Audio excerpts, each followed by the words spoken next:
Victor once again pays me a 6 a.m. visit, and this time he brings a friend with him named Nigel. Apparently, Nigel is really good at building things, and he tells me that I can use a lot of the materials I've gathered, like wood and stones, to make things. He even tells me that I can make something called a maker. That's not confusing. And the maker makes stuff that I can't make on my own. Yeah, definitely not confusing. But I unlocked crafting, so I can make some cool things now, I guess. After Victor and Nigel's visit, I get to work on the farm. My turnips are little sprouts now, which is super cool, and I set to watering them so they can grow even more.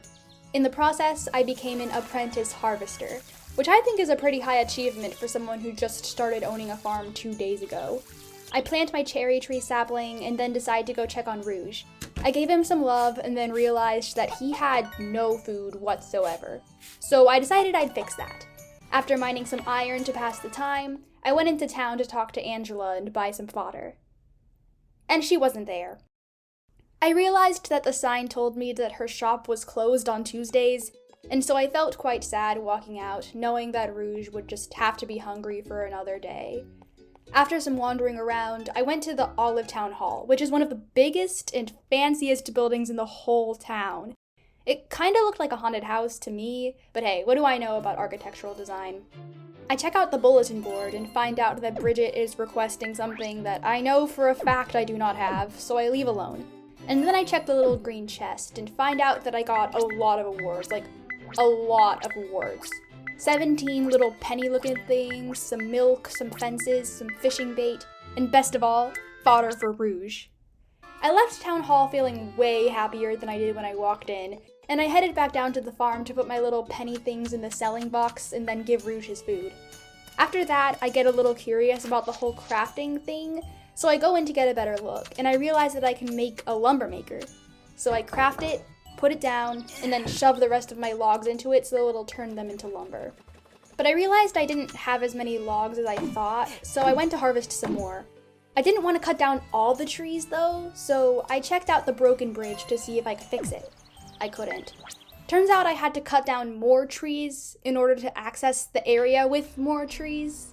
Great. I went back to chopping and left enough trees to frame the chicken coop nicely, but I had a couple more logs now, so I put those into the maker after getting my first lumber from it. While I waited, I harvested some blood clams and realized that once again, my inventory was full. I was starting to get fed up, so I decided to see if there was any way I could expand my inventory. The first person I went to was Nigel, but I found out that he wouldn't be able to help me with this, so I went to the tool shop and met Clemens. Hey. It seemed like he would be able to expand my inventory, but he was also off the clock on Tuesdays, so I didn't get to ask him then. I went back to my farm and decided to hit the mines, since that was basically the only activity I could do that wouldn't further clog up my inventory. I had fun exploring the different levels and mining stones and iron, until I stumbled across these white shiny rocks that I didn't have space for, so I just drank the milk I got so I would have space for them. After some more mining, my little character was telling me that he was going to pass out, me for real. So I left the mines and went to collect more lumber from the maker. Even though it was still pretty early in the day, I decided to go to bed since my stamina was so low and I couldn't think of anything else to do. But I found out that I'd made a lot of money from those pennies, so that was neat. The next morning, Victor was back again.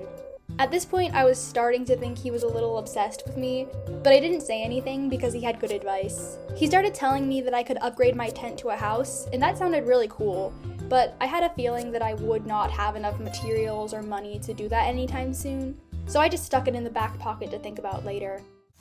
After watering my turnips again and cleaning up the farm a little bit, I checked again on Rouge and found out that he laid an egg for me. My inventory was full, so I didn't collect the egg quite yet. Instead, I went to the lumber maker and harvested all the lumber that was in there. I sold a turnip so I'd have space in my inventory, and then I crafted a wooden box with the lumber. I set it down immediately, put all my stuff inside, and reveled at the feeling of an empty inventory. I picked up the egg and then rang the little bell to tell Rouge that he could play outside for a while. After selling some more things, I decided to go into town. I'd realized the night before that I'd forgotten to talk to Laura yesterday, so I rushed over to her first thing. Once again, she was the coolest, and then I went to Olive Town Hall again. I found out that today's request was a sardine. I checked the rewards thing too, but I didn't have any. When I came back to the farm, I started fishing, hoping to find that sardine, but the first thing I caught was a crab. When I tried again, I got 2 exclamation points instead of 1, which had never happened before, so I freaked out trying to get the fish. It was a sparkling fish, which looked pretty cool to me. It still wasn't a sardine though, so I kept going. After fishing up crab after crab, I gave up and decided to sell the crabs and go back into town. I still had the sparkling fish because I wanted to give it to Laura as a gift. She seemed like the kind of person who would find it really cool. And then her reaction reminded me that somebody you met 2 days ago giving you a random ass dead fish while you're working is kinda weird, but she was as polite about it as she could have been. I remembered that it wasn't Tuesday anymore, so Clemens could help me out with my inventory.